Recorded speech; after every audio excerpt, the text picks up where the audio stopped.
Start करते हैं यहाँ से। इसलिए आपको निफ्टी पर आना है। Okay thanks. ठीक है, निफ्टी ओवाई टेबल सिंपली इस तरीके से आप इसको ओपन करेंगे। आप ओपन करने के बाद जो स्क्रीन आपके पास विजिबल हो रही है क्लियरली, यहाँ पर आप देख सकते हो एक लाइन मेंशन है जो करंट एक्सपायरी है। अब ये जुलाई सीरीज की एक्सपायरी आज से स्टार्ट हो गई है। ठीक है, फर्स्ट वीक है ये अभी जुलाई का, जिसके एक्सपायरी आप देख रहे हैं 4 जुलाई 2024। उसके नीचे आप देखेंगे तो कॉल ऑप्शन का डेटा है, लेफ्ट में राइट में पुट ऑप्शन का डेटा, और एक यहाँ पर लाइन मेंशन है यूज डेटा आफ्टर 10:30 AM। इसका मतलब क्या है कि भाई अगर आप इस सॉफ्टवेयर को यूज कर रहे हैं तो एटलीस्ट 10:30 का वेट करें। 10:30 के बाद जब आपके पास एक प्रॉपर क्लैरिफिकेशन हो तब आप अपनी ट्रेड एग्जीक्यूट करें। क्यों? क्योंकि उस टाइम पर आपके पास ज्यादा अच्छी क्लैरिफिकेशन रहेगी रदर देन जब आप मॉर्निंग में कोई ट्रेड एग्जीक्यूट करने जाते हैं तो। क्यों? क्योंकि उस टाइम पे पहली चीज तो रिस्क काफी ज्यादा हाई रहता है। अब उस रिस्क में आप जब ट्रेड करने जाते हो तो ऑलरेडी पहली चीज तो आपका जो कैपिटल है, कैपिटल ऑलरेडी ज्यादा रिस्क में जाता है, और वहां पे रिस्क जितना हाई होता है रिवॉर्ड भी मिलता है, बट प्रोबेबिलिटी किसकी ज्यादा होती है? हमेशा रिस्क की ज्यादा होती है। तो कैपिटल वहां पे खत्म होने के चांसेस बहुत ज्यादा रहते हैं। और हर दिन एक्सपायरी है तो थीटा डी के होता है। तो जब मॉर्निंग में गैप अप या गैप डाउन की वजह से प्रीमियम हाई होते हैं, वो सेटल्ड होते हैं, तो वहां पर भी ओवरऑल आपको लॉस देखने को मिलता है।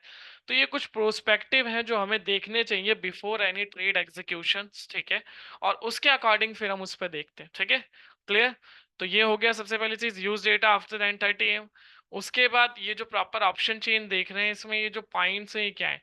Last means last traded price क्या है उस पर्टिकुलर ऑप्शंस के प्रीमियम का, open interest, change in open interest, सब, उसके बाद स्ट्राइक, और ये परसेंटेज चेंज। ठीक है, तो ओपन इंटरेस्ट आप सभी को पता है कि मार्केट में जो ओपन पोजीशन है वो हमारा ओपन इंटरेस्ट कहलाता है। चेंज इन ओपन इंटरेस्ट जो प्रीवियस डे का ओपन इंटरेस्ट होता है उससे आज के दिन में क्या चेंजेस आए हैं वो हमारा चेंज इन ओपन इंटरेस्ट बताता है। ठीक है, उसके बाद ये जो परसेंटेज चेंज है ये जस्ट हमें वॉल्यूम रिप्रेजेंट करते हैं कि किस इंडिविजुअल स्ट्राइक पर सबसे ज्यादा वॉल्यूम मुझे देखने को मिल रही है। अगर मैं बात करूं कॉल साइड में मुझे सबसे ज्यादा वॉल्यूम देखने को मिल रही है या पुट साइड में सबसे ज्यादा वॉल्यूम देखने को मिल रही है, वो मुझे कहाँ से पता चलेगा? वो मुझे यहाँ से पता चलेगा। जैसे कि यहाँ पर मैं देखूं अभी जो 24,150 का कॉल ऑप्शन है, इसमें सिंपली यहाँ पर मेंशन है भाई जो टोटल ओपन इंटरेस्ट है वो है 26 लाख 26 लाख। बट आज के दिन में जो ओपन इंटरेस्ट बिल्ड हुआ है यहाँ पर वो हुआ है 21 लैक्स। यानी कि अगर मैं 15,000 माइनस कर दूं 2649 में से, तो कल तक ये माइनस ऑफ 5 लाख ऑलमोस्ट रह जाएगा। ठीक है, तो यानी कि एज कम्पेयर टू प्रीवियस है यहाँ पर आज 396% एक्स्ट्रा ओपन इंटरेस्ट बिल्ड हुआ है। क्लियर? इसके अपार्ट अगर मैं बात करूं कि भाई ये जो स्ट्राइक्स यहाँ पर आप देख रहे हो ये क्या है, इसमें कुछ हाईलाइटेड पॉइंट्स यहाँ पे 194, ये 24,100 पे आपको देखने को मिल रहा है।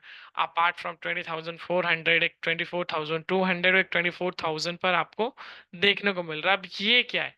तो ये जस्ट आपको सिंपली अगर मैं बात करूं जो कॉल साइड में आपको रिप्रेजेंट कर रहा है, ये सबसे ज्यादा जो ओपन इंटरेस्ट अभी बिल्ड है ये आपको कॉल साइड का रिप्रेजेंट कर रहा है कि भाई कॉल साइड में जो सबसे ज्यादा ओपन इंटरेस्ट क्रिएटेड है एज ऑफ नाउ वो है 24,200 पर।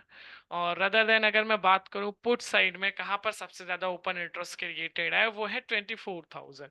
तो ये एक आपको रेंज क्लैरिफाई करके दे देते हैं कि भाई रेंज आज मार्केट का जो सपोर्ट है, सपोर्ट हमेशा याद रखिएगा आपको लोअर साइड पुट साइड से मिलेगा। पुट साइड में जहां पर सबसे ज्यादा कॉन्ट्रैक्ट ऐड होंगे वो आपका सपोर्ट रहेगा ओपन इंटरेस्ट के। क्लियर? सेम ऐसे अगर मैं बात करूं रेसिस्टेंस की, तो रेसिस्टेंस हमेशा हमेशा कॉल साइड में आपको देखने को मिलेगा। कॉल साइड में जहां पर सबसे ज्यादा ओपन इंटरेस्ट बिल्ड हो वो आपका रेसिस्टेंस हो गया। और ये जो बीच में येलो मार्किंग है ये आपको जस्ट ये रिप्रेजेंट करता है जो मार्केट का लेवल होता है जहां पर मार्केट ओपन होती है। अगर मैं आज की बात करूं मॉर्निंग की, तो ये निफ्टी का भी यहाँ पर आप डेटा देख रहे हो। ठीक है, 24,051 चल रहा है। आज निफ्टी ओपन हुआ था 24,085 पर, हाई लगाया 24,174, लो लगाया 24,009 का। अब इसको देखते हैं यहाँ पे, जैसे कि भाई क्या था 24,100 है सबसे नियर बाय 24,000 85 के 24,085 के सबसे नियर पे 24,100 है। तो ये क्या हो गया हमारा, ये एक बेंचमार्क हो गया कि भाई ये हो गया at the money, market morning में इसके आसपास ओपन हुआ तो ये हो गया एट द मनी जोन, ठीक है।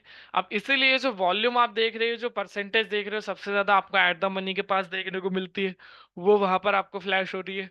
उसके बाद जो हमने सपोर्ट रेसिस्टेंस देखा, सपोर्ट है मेरा 24,000 पर, रेसिस्टेंस है मेरा 24,200 पर। अब एक्चुअल में अगर हम सपोर्ट रेसिस्टेंस देखें ये होता क्या है, ठीक है, और ये वर्क कैसे करता है प्रैक्टिकली देखेंगे। जैसे यहाँ पर है, ये एक चार्ट दिया हुआ है यहाँ पर मैंने, ठीक है, सपोर्ट का। सपोर्ट में क्या है कि भाई जैसे यहाँ कैंडल सपोर्ट लाइन को टच करती है, रिवर्सल, सेम सिनेरियो पर रिपीट करके फिर रिवर्सल, फिर वही सिनेरियो पर रिपीट करके फिर रिवर्सल। अब रेसिस्टेंस में आते हैं तो ऑपोजिट, वी शेप बनाता है प्रॉपरली, कंसोलिडेट, फिर वहां पर वी शेप, फिर यहाँ पे थोड़ा सा कंसोलिडेट, फिर एक वी शेप, फिर नीचे consolidate.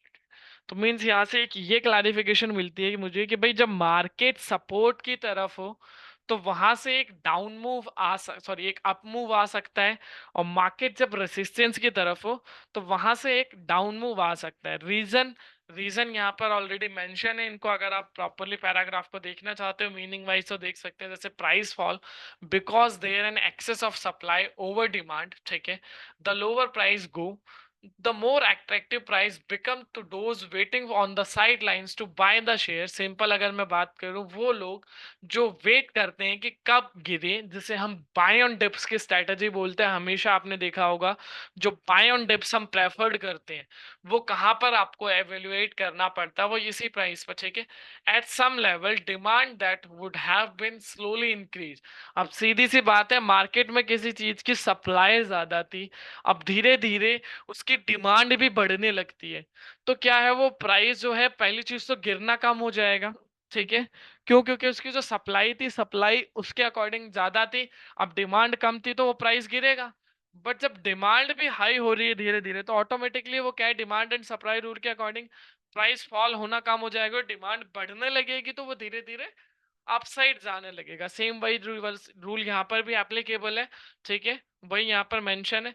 Eight the some point price will stop falling, this is support, ठीक है, यानी कि प्राइस गिरना बंद हो जाता है, फिर जहां से वो मूव करना स्टार्ट करता है उस लेवल को हम सपोर्ट बोलते हैं। क्लियर? ठीक है।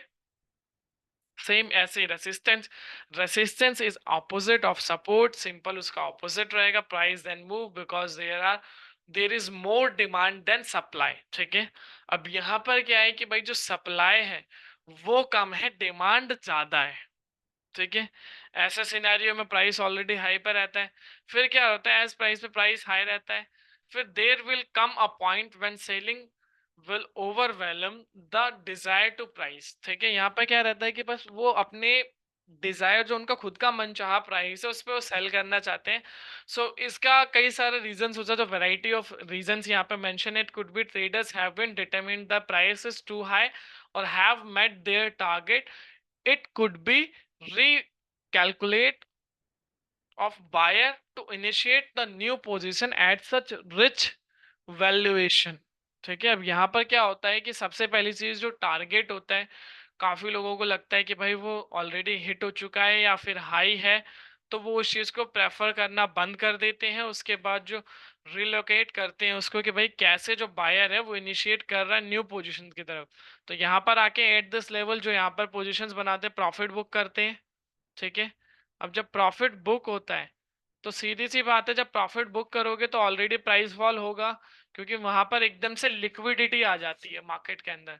क्योंकि यहाँ पर पहले क्या था, डिमांड हाई थी, सॉरी डिमांड ज्यादा थी और सप्लाई कम थी, तो प्राइस ऑलरेडी मूव करके हायर लेवल पे था। फिर सप्लाई जब धीरे धीरे बढ़ने लगेगी तो वहां पर वो ऑलरेडी कम होने लगेगा, ठीक है। तो सेम अब उसी पैरामीटर्स को आप लाइव देखोगे, जैसे कि आज क्या आता, 24,200 रेसिस्टेंस है, 24,000 पर सपोर्ट है। अब प्रैक्टिकली देखेंगे आज, ये आज का निफ्टी का चार्ट है, मॉर्निंग में ओपन हुआ मार्केट, ठीक है, एट दिस लेवल पर ओपन हुआ, जो लेवल था ये वाला, ये जो आप, ठीक है, ये लेवल था 915 का, 24,085 जो ओपनिंग प्राइस था। उसके बाद मार्केट बढ़ना स्टार्ट किया, बढ़ते बढ़ते मार्केट ने जो ऑल टाइम आज के दिन का जो हाई लगाया, और जो ऑल टाइम हाई था वो लगाया 24,174 का, जो लगाया मार्केट ने 940 पर, ठीक है। अब 940 पर पहुंचने के बाद मार्केट हमारा किसके आसपास चला गया था? मार्केट चला गया था रेसिस्टेंस के पास, जस्ट 26 पॉइंट नीचे था। ऑल टाइम हाई भी था और रेसिस्टेंस भी पे था। उसके बाद क्या, वो वहां से जो उस लेवल से काफी देर तक कंसोलिडेट करता रहा, उस रेंज के ऊपर नहीं निकला मार्केट, और रेंज बाउंड हो गया यहाँ पर। और फिर उसके बाद जो ब्रेकआउट आया 11:45 पर, उसके बाद मार्केट ने लो लगाया 24,009 का आज के दिन में, जो आज के दिन का लो था यहाँ पर 24,009। अब मार्केट फिर लो लगाने के बाद किसके पास पहुंच गया? सपोर्ट के पास। फिर सेम सपोर्ट से ही इनिशियल बाइंग प्रेफर्ड हुई। जिस कैंडल पे लो लगा उसकी अगली ही कैंडल आप देखोगे ग्रीन बनी। रीजन क्योंकि वहां से थोड़ा सा सपोर्ट से बाइंग स्टार्ट हुई, तो उस चीज को प्रेफरेंस देना यहाँ पर स्टार्ट कर दिया गया। ठीक है, तो वहां पर जब हम उसको प्रॉपरली कंसर्न करते हैं, तो वहां पर वो क्लैरिफाई हो गया कि भाई अब मुझे क्या है कि भाई सपोर्ट से मार्केट ने बाउंस बैक दिया अपर मूव, और रेसिस्टेंस से मार्केट ने आज के दिन में डाउन मूव दिया। तो ये अगर मुझे इस तरीके की ट्रेड एग्जीक्यूशन करना है तो मैं वो भी कर सकता हूँ अकॉर्डिंग टू डेटा। ठीक है, सपोर्ट रेसिस्टेंस को प्रॉपर फॉलो करके। और इसकी अगर हम पास परफॉर्मेंस की बात करें, तो 10 में से 7 की परफॉर्मेंस इसकी रही है पास। अगर आप सपोर्ट रेसिस्टेंस को देख के ट्रेड करते हो, तो इसकी जो पास परफॉर्मेंस है वो 10 में से 7 बार इसकी परफॉर्मेंस पॉजिटिव में ही आपको देखने को मिलेगी। ठीक है, तो वो परफॉर्मेंस रहती है। उसके बाद सपोर्ट रेसिस्टेंस आपको क्लियर, ऑप्शन चेन हमने देख लिया। अब ये कंसर्न है sir, please show how to take trade using auto tender in live market. बिल्कुल, हमने ईशान जी ऑलरेडी बहुत बार इसमें ट्राई किया, आज भी देखेंगे। अगर अभी अपॉर्चुनिटी बन रही है तो हम उसको आज भी आपके सामने ही लाइव, चलो मैं आपको फ्लैश करके आज वो चीज प्रेजेंट करूंगा। ठीक है, क्लियर। अब देखते हैं भाई आज के दिन में भाई क्या कोई ट्रेड एग्जीक्यूशन पॉसिबल है अकॉर्डिंग टू डेटा, वो चीज हम देखेंगे। और अगर पॉसिबल है तो फिर कैसे उसको हमें इम्प्लीमेंट करना है वो चीज हम यहाँ गो थ्रू करेंगे। ठीक है, तो अब इसके डेटा को देख लेते हैं। ये डेटा मेरे पास अभी आ रहा है, डेटा के अकॉर्डिंग क्या कह रहा है इंट्राडे डेटा। इंट्राडे डेटा में आपके पास ट्रिपल कंफर्मेशन एक स्ट्रैटेजी है जो आपको अब देखने वाली है यहाँ पर। इस चीज का जरूर ध्यान रखिएगा, सेम जैसे कि अभी हमने बात करी थी सेशन के स्टार्टिंग में अमित जी। देखिए, वी वैप के नियर बाय बाय करेंगे वो भी एक अलग प्रेफरेंस है। साथ में अगर आप यहाँ पे एक ट्रिपल कंफर्मेशन होते हैं, ट्रिपल कंफर्मेशन में आपके पास एक एडवांटेज होता है कि आपका जो मार्केट में रिस्क है वो रिस्क कम हो जाता है। जब आप एक कंफर्मेशन पर जाते हो तो वहां पर आपका जो रिस्क है, रिस्क थोड़ा सा मार्केट के अंदर ज्यादा हो जाता है। बट जब आप प्रॉपर ट्रिपल क्लैरिफाई होके ट्रेड को एग्जीक्यूट करते हो, तो वहां पर आपको ज्यादा अच्छे से क्लैरिफिकेशन मिलती है रदर देन जब आप पर्टिकुलर इंडिविजुअल पर जाते हो। ठीक है, तो यहाँ पर आप देखते हैं, अब एक स्लाइड आपको मैं रिप्रेजेंट कर रहा हूँ, जरूर इसको ध्यान से देखिएगा। ये वो स्लाइड है, इस स्लाइड में एक ट्रिपल कंफर्मेशन स्ट्रैटेजी है। ठीक है, ये ट्रिपल कंफर्मेशन स्ट्रैटेजी आपको देखनी होती है कोई भी एक ट्रेड एग्जीक्यूशन से पहले। ठीक है, और 1 to 1 अगर मैं डिस्कस करूं कि भाई क्या है वो ट्रिपल कंफर्मेशन स्ट्रैटेजी, और उसके अकॉर्डिंग क्या मेरी जो क्लैरिफिकेशन रहेगी वो क्या रहेगी। ठीक है, तो सबसे पहले कंफर्मेशन आप देख रहे हैं, चेंज इन ओपन इंटरेस्ट का टोटल जिस भी तरफ कम रहे। सेकंड कंफर्मेशन पीसीआर 1.25 से above, then buy call option 0.80 से नीचे, then buy put option. Option signal buy, वीवेब सिग्नल बाय, बोथ सिग्नल क्योंकि सेम। अगर एक सिग्नल बाय हो और एक सिग्नल सेल हो तो अवॉइड करना है ट्रेड, क्योंकि तीनों कंफर्मेशन वहां पे मेट नहीं होगी। मेजरली हमें हमारी जो ट्रेड एग्जीक्यूशन करनी है वो कहाँ करनी है, जहां पर हमारी तीनों कंफर्मेशन मेट हो। क्लियर, तो अब वो कहाँ पर हमें मिलेगी कि भाई हमें हमारी तीनों कंफर्मेशन मेट कहाँ पर देखने को मिलेगी। तो उसके लिए सिंपली मुझे कहाँ पर आना है, वापस से आने, ये तीनों डेटा मुझे यहाँ पर देखने को मिलेंगे इंट्राडे डेटा में। ये जो आप चेंज इन ओपन इंटरेस्ट का टोटल देख रहे हैं, ये सेम टोटल यहाँ पे call change in open interest call side का, same change in open interest put side का। अब इंट्राडे डेटा में change in open interest call side का यानी कि कितना है, 1,87,23,200। कॉल साइड में ये डेटा, पुट साइड में अगर मैं बात करूं तो वहां पर ये डेटा है 1,27,00,000। तो as per the first confirmation मेरी क्या होनी चाहिए कि जिस भी तरफ डेटा कम हो उस डायरेक्शन में मेरी पहली कंफर्मेशन रहेगी। तो अकॉर्डिंग टू डेटा अभी कम किस तरफ है भाई, अभी डेटा है कम यहाँ पर पुट साइड में, तो मुझे पुट साइड रहना है। सेकंड कंफर्मेशन मेरी क्या रहेगी यहाँ पर, पीसीआर 0.80 के नीचे है, 1.25 के अब 80 के नीचे, देन सेकंड। थर्ड कंफर्मेशन, मेरे दोनों सिग्नल सेम डायरेक्शन में होने चाहिए, बाय हो तो बाय और सेल हो तो सेल। तो सेम डायरेक्शंस के अकॉर्डिंग अभी दोनों सिग्नल सेल है, यानी कि यहाँ पर मैं श्योर हो गया कि अब मुझे एक पुट ऑप्शन बाय करना है। ठीक है, अब ये तो हो गया मैं श्योर कि मुझे एक पुट ऑप्शन बाय करना है। अब कौन सा पुट ऑप्शन बाय करना है और उसके अकॉर्डिंग क्या मेरी स्ट्रैटेजी रहेगी, क्या मेरा स्टॉप लॉस रहेगा, क्या मेरा टारगेट रहेगा। ठीक है, तो सिंपली जब मुझे इतना पता चल गया कि भाई मुझे 1:30 के अकॉर्डिंग मुझे पुट बाय करना है, मैंने प्राइस और वी वैप देखना है। उसके बाद प्राइस और वी वैप से मुझे एक चौथी कंफर्मेशन मिलेगी जो यहाँ पर क्लियरली मेंशन है। निफ्टी की बात कर रहे हैं तो निफ्टी में हम देखेंगे फ्रेश एंट्री के लिए 0 से 20 का गैप, 20 से 40 का गैप लो रिस्क, फिर 50 टू 70 थोड़ा सा मीडियम रिस्क, 80 से ऊपर जो गैप होगा वो रिस्की होगा। इस कैटेगरी को हम हमेशा अवॉइड करते हैं। अब अगर हम बात करें गैप कैसा है अभी मार्केट में रिस्क के अकॉर्डिंग, ठीक है, तो अभी के अकॉर्डिंगली अगर मैं यहाँ पे देखूँ तो अभी जो है प्राइस और वी वैप में गैप जो है वो ऑलमोस्ट कितना है, प्राइस है 24,163, वी वैप है 24,185, ऑलमोस्ट 22 पॉइंट्स का गैप है। यानी कि अकॉर्डिंग टू डेटा अभी जो मेरी क्लैरिफिकेशन निकल कर आ रही है वो फर्स्ट कैटेगरी से जस्ट मैं 2 पॉइंट ऊपर हूँ। जो मेरी फर्स्ट कैटेगरी यही थी कि 0 से 20 का गैप होना चाहिए, और अभी जो गैप निकल कर आ रहा है वो इस कैटेगरी में आ रहा है, 22 पॉइंट्स का गैप है। ठीक है, यानी कि मार्केट में भी लो रिस्क है। तो अगर मुझे अभी एंट्री करना है तो क्या मेरी एंट्री रहेगी, मेरे एंट्री पॉइंट्स क्या रहेंगे वो देख लेते हैं। ठीक है, तो उसके लिए क्या करना है, जस्ट प्राइस और वी वैप आपको देखना है, जस्ट वेट अ मिनट। ठीक है, अब नया डेटा आ गया 1:35 का। अब इसमें और ज्यादा क्लैरिफाई हो रहा है। अब आप और ज्यादा नियर बाय आगे प्राइस के, अब हम कितना नियर बाय आगे, अब से 20 पॉइंट का गैप है। ठीक है, सॉरी 30 पॉइंट का गैप हो गया, अब नीचे चला गया थोड़ा सा। तो यहाँ पर मान लो अगर इसके नियर बाय आपको देखना है तो 24,185 और 24,155 के सबसे नियर बाय कौन सा स्ट्राइक है, 24,150। तो यहाँ पर इसके अकॉर्डिंग मेरे ट्रेड क्या रहेगा, मुझे 24,150 का मैं एक पुट बाय कर सकता हूँ, जिसे हम यहाँ पर एक बार स्ट्रैटेजी बिल्डर के थ्रू करते हैं। ठीक है, 1 मिनट के लिए स्क्रीन पॉज कर रहा हूँ मैं लॉगिन के लिए।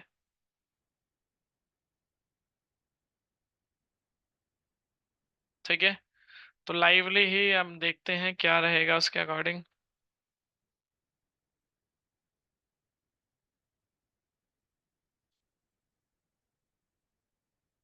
24,150 का पी, 2 लॉट हमने यहाँ पे डाल दिए। लास्ट में देखेंगे क्या रहेगा स्ट्रैटेजी का। ठीक है, स्टॉप लॉस टारगेट देख लेते हैं, स्टॉप लॉस टारगेट क्या रहेंगे हमारे। ठीक है, सबसे पहली चीज यहाँ पर मैंने एक ट्रेड एग्जीक्यूट किया, 1:35 का हमने डेटा देखा देखा हमने, सबसे पहले ये था। ठीक है, तो इसके अकॉर्डिंग हमने जब ट्रेड एग्जीक्यूशन किया तो मैंने क्या क्या चीजें देखी, सबसे पहले मैंने देखा दोनों में से जो डिफरेंस है कम किस तरफ है, कॉल साइड या पुट साइड। सेकंड मैंने देखा यहाँ पे पीसीआर 0.80 से नीचे है, बिल्कुल है। थर्ड मैंने देखा मेरे दोनों सिग्नल्स। उसके बाद फोर्थ मैंने देखा प्राइस और वी वैप का गैप। तो गैप यहाँ पर जो था वो 30 पॉइंट का था, और यहाँ पे जो गैप था वो 22 पॉइंट्स का था। इट मीन्स मार्केट यहाँ से प्राइस जो था वो नीचे गिरा। ठीक है, तो अभी भी मेरे लिए क्या था, पॉजिटिव ट्रेंड। तो मैंने देखा दोनों के नियर बाय जो स्ट्राइक था वो था 24,150 का। ठीक है, तो सिंपली उसके अकॉर्डिंग मैंने क्या किया, इसका क्योंकि डाउन इंडिकेशन था तो मैंने पीई बाय कर लिया। अब बात करें अगर स्टॉप लॉस और टारगेट लगाना है, तो स्टॉप लॉस और टारगेट सिंपली दो पैरामीटर्स पर आप बेस है। सबसे पहला पैरामीटर्स बेस क्या है आपका, कि भाई जिस प्राइस पर आप बाय कर रहे हो, जैसे कि यहाँ पर हमने इसको ऐड ऑन किया। ठीक है, इसको हमने ऐड किया जो 1:37 पर, हमने किस प्राइस पर ऐड किया, 185 पर। तो इसका 10% का एसएल यानी कि 18 रुपये। तो अगर मैं 185 पे बाय कर रहा हूँ तो इसके अकॉर्डिंग 18-20 ले लेते हैं। ठीक है, यानी कि 165 पे मेरा एसएल हो गया। सेम अभी इसी के अकॉर्डिंग मुझे टारगेट लगाना हो तो 165 पे एसएल है 20 पॉइंट नीचे। तो टारगेट मेरा क्या रहेगा, एटलीस्ट मैं 20 पॉइंट पहला लूंगा यानी कि 205, दूसरा 225। ठीक है, यानी कि तो अब मेरी जो रेंज हो गई, यानी कि मुझे टारगेट रखना है 205 से 225 के बीच में। ये मेरे टारगेट रहेंगे अगर मुझे मार्केट में प्रॉपर अपनी विनिंग प्रोबेबिलिटी इंक्रीज करनी है। क्लियर, 185 पे मैं ट्रेड एग्जीक्यूट कर रहा हूँ, तो 165 जो है वो मेरा एसएल हो गया, और उसी के अकॉर्डिंगली अगर मैं बात करूँ तो मेरे जो टारगेट हैं वो 205 से 225 के रेंज में मैं रख सकता हूँ। ठीक है, अब लास्ट में देखेंगे क्या रहा। सेकंड पैरामीटर्स अगर आपको देखना है कि भाई क्या आप उसके अकॉर्डिंग सेकंड पैरामीटर्स देख सकते हो कि कैसे उसको क्लैरिफाई कर पाओ अकॉर्डिंग टू डेटा, तो उसके लिए मैं एक प्रॉपर टेक्स्ट फॉर्मेशन में समझा देता हूँ आपको। ठीक है, सबसे पहले हम टाइम की बात करेंगे।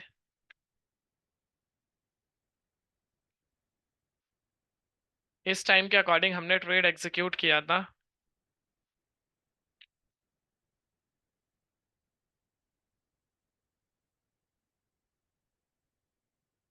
ठीक है, अब इसमें क्या था, प्राइस था उस टाइम पे।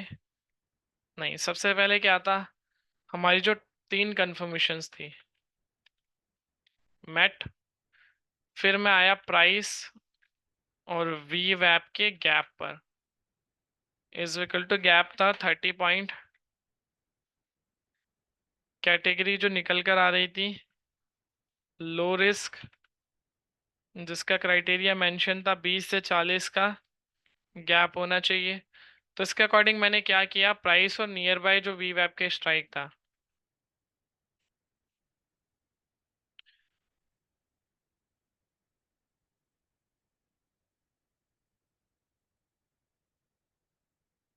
वो था 24,150।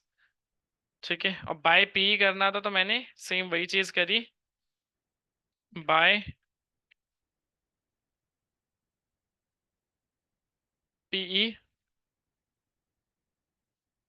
ठीक है, अब बात करें एसएल की, तो गैप, सबसे पहले मुझे गैप पता चल गया, गैप क्या है, 30 पॉइंट का। तो मेरे पास दो ऑप्शंस होते हैं मेरे को एसएल लगाने के, या तो जो मेरा वी वैप का लेवल है, यानी कि वी वैप था मेरा जब मैंने ट्रेड एग्जीक्यूट किया 24,185, इस वी वैप को एसएल मान लूं, सिंपली अज्यूम। या मेरे पास ऑप्शन है कि जो कैटेगरी मैंने डिसाइड करी थी, कैटेगरी थी 20 से 40 की, लो रिस्क वाली। ठीक है, तो उसके अकॉर्डिंग प्राइस जो है मेरा, प्राइस था जब मैंने ट्रेड एग्जीक्यूट किया 22,155, तो इसमें ऐड कर दूं जो हायर कैटेगरी है। ठीक है, अब हायर कैटेगरी कौन सी थी, 40 आ रहा है जो मेरा रिस्क क्राइटेरिया था, तो ये हो गया मेरा 22,195 अब इसी के अकॉर्डिंग टारगेट रहेंगे फिर मेरे 22,155 minus 40 is equal to 22,115। Second target इसी के अकॉर्डिंगली ये रहेगा 22,115 माइनस 40। ठीक है,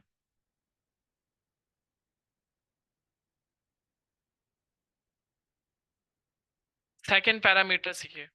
अब ये जो पैरामीटर्स है ये थोड़ा लेंदी हो जाता है, इसलिए सबसे सिंपल पैरामीटर्स आप अपना रिस्क रिवॉर्ड जो 1:2 का रखते हैं वो अकॉर्डिंग टू कैपिटल रखें, वहां पर सही है।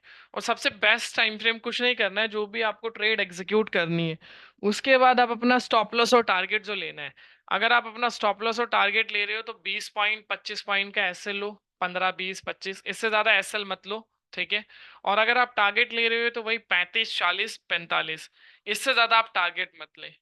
तो आप एक अपनी जो मार्केट में धीरे धीरे जो अपनी विनिंग प्रोबेबिलिटी है उसको इंक्रीज करते दिखेंगे, और कहीं ना कहीं फिर वो आपको रिजल्ट्स आने वाले टाइम में आपके फेवर में जाता हुआ देखने को मिलेगा, और उस पर फिर आप रिलाय करके एक प्रॉपर ट्रेड एग्जीक्यूशंस के लिए डाल सकते हैं।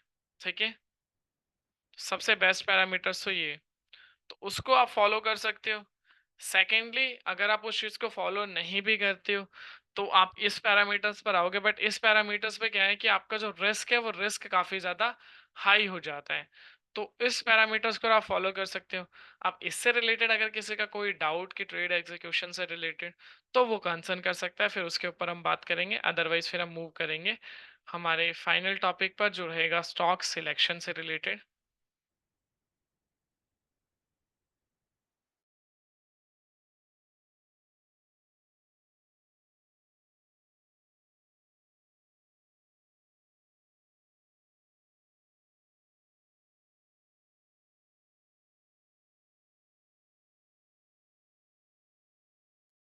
संजय जी, आपका जो कंसर्न है प्लीज क्यूएनए बॉक्स में मेंशन कर दीजिए। क्यूएनए बॉक्स ओपन है तो हम उसके ऊपर फिर डिस्कशन करेंगे।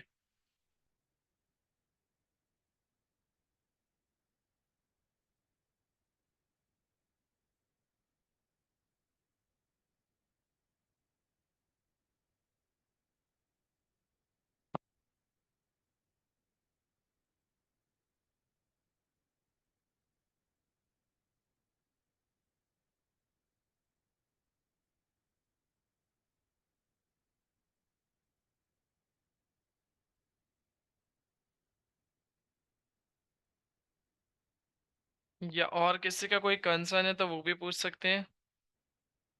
और अगर सभी को समझ में आ गया है तो फटाफट से हैंड रेज कर दीजिए, फिर हम आगे बढ़ते हैं।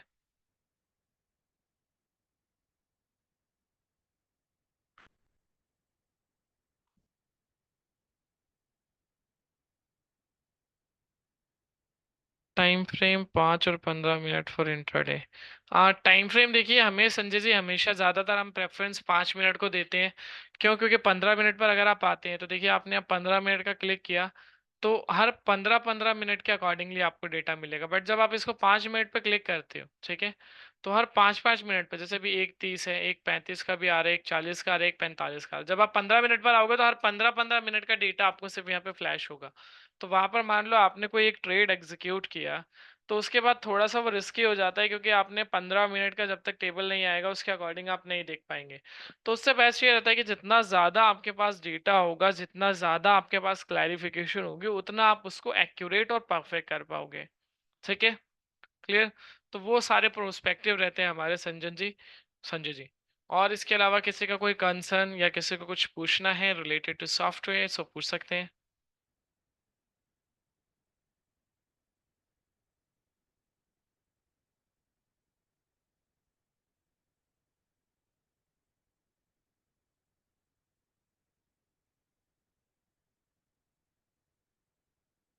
ठीक है, होप सो किसी का कोई डाउट नहीं है। ठीक है, चलिए फिर हम मूव करते हैं जो हमारा नेक्स्ट टॉपिक रहेगा, जो हमने बात भी